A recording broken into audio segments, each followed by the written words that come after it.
Good morning, Gravette High School. I'm Sara Satchel. And I'm Ty Latta, and this is the news for the week of April 4th. For lunch this week, we'll have pizza on Monday, chicken tenders on Tuesday, corn dog on Wednesday, tornado on Thursday, and a chicken sandwich on Friday. Attention seniors, the Gravette PTO scholarship is due April 15th. Pick up an application in the counselor's office and see Ms. Hawkins if you have any questions.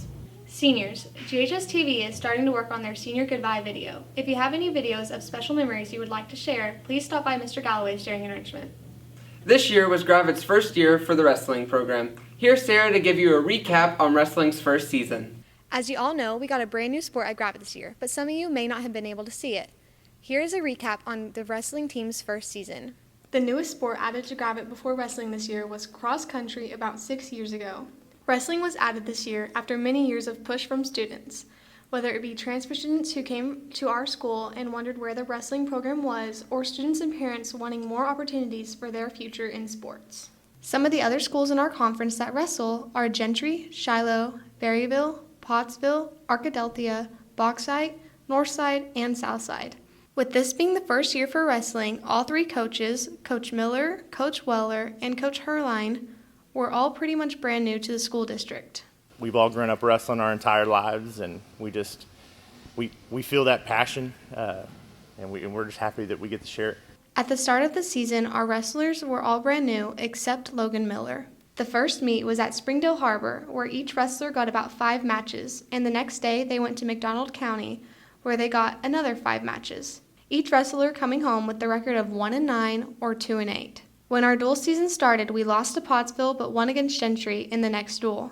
Beating Gentry gave our team the confidence boost they needed to really kick off their success. So it went from, oh no, we're not going to be any good at all, to just one moment those kids decided, oh, we can do this. On senior night, we faced Shiloh Christian, the returning champs and favorites of our conference.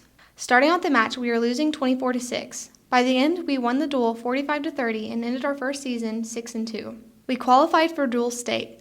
Our first dual state match was against Arkadelphia. It was a tough loss, losing by only 4 points. We came home from conference in 3rd place with 9 medalists and fought hard to bring home 6 medalists from state. Our state placers were Logan Miller coming in 1st, Cutter Franks in 4th, Kelton McDougall in 4th, Clayton Nall in 4th, Kel Sweat in 4th, Jacob Gaylord in 5th, and Garrett Merworth in 6th. Our team score was 6th place. It's a pretty tough sport, and them knowing they have you have their back, it's amazing. They feed off that. I think the future is pretty bright. We have our starters this year. 10 of the 14 are freshmen and sophomore. We only lose 2 seniors this year. So we got some kids up and coming. We're hoping to get more of those kids that were on the fence this year to come in and just be like, oh man, they're having some good success. I want to be a part of that. It's not like any other sport you'll ever do. Just do it. Don't quit. The wrestling team had a very successful first season with many more to come. Make sure to come out and support these wrestlers for their season 2. GHSTV is starting a new series profiling Gravette students. Our first student is Holly Robinson. Here's Brayden to tell us about Holly. Pole vaulting is one of the most difficult events in all of track and field. Gravette's own Holly Robinson is one of the best in the entire state. Holly used to do gymnastics in Bentonville for 8 years. She won a lot of meets over those years. She wanted to go to college for gymnastics, but was halted by serious injuries. I had 3 surgeries in 2 years. I had an ankle reconstruction surgery, and I had the tendons in my knee taken out. Her and her mother had to figure out what gymnasts do when they quit, and found diving and pole vaulting. They decided to do pole vaulting, but had come across some serious issues. It was really difficult to practice the first while because I had to go all the way to Fayetteville by myself. She thinks it would have been more beneficial if she started earlier. Holly worked incredibly hard to become first in state for high school. She even went to the Meet of Champs 2 times, which is top 10 in state. I qualified for indoor nationals in New York right before COVID started, but it got canceled. And it's in New York again this year, which I'm excited to go to that. Her highest jump is 12.1, which is 6 inches over the other girls. She's wanting to reach over 12.6 in her high school career. I don't want to hit a plateau when I go to college like some girls do. I want to keep getting better. She got the school record while she was a freshman and also beat the boys' record, which means she holds the entire school record.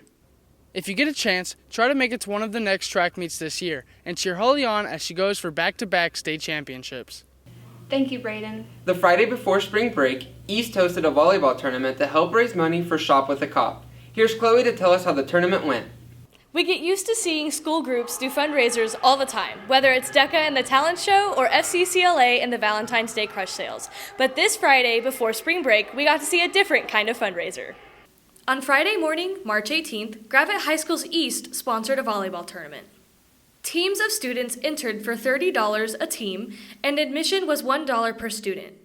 The funds for this volleyball tournament didn't go to East. They went to our local Shop with a Cop program. In East, we're trying to find problems within the community or places where we can help. It's a service organization, and projects are created by students, and we're looking for a way to serve.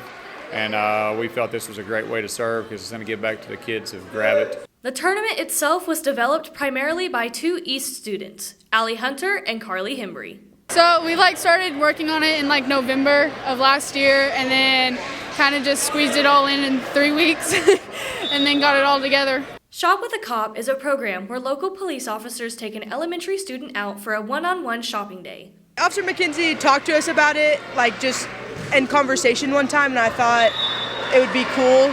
During the time of year that we approach winter holidays, our school principals and counselors will select a group of students who would most benefit from this program. Then each officer will pick a kid and take them out to eat and then go to Walmart to buy them a Christmas present. Each student that goes with us will have an officer, and it's building a relationship with people. But when that little kid comes up and, grabs the hand and wants to walk across the street, or can I buy this, and they bat their eyes at you, it's a warm feeling, and the smiles on their face is more rewarding than anything. It makes my Christmas. All sorts of teams showed up for the tournament, including several varsity sports, drama, a teacher team, and even a team made up of our local police officers. It was a great tournament, and every team played their best, but of course, the winning team was made up of primarily our high school's varsity volleyball players. In the end, East raised $600 for Shop with a Cop. With any luck, they'll be even more successful next year. That's all for this week. I'm Ty. And I'm Sarah. And we'll see you next week.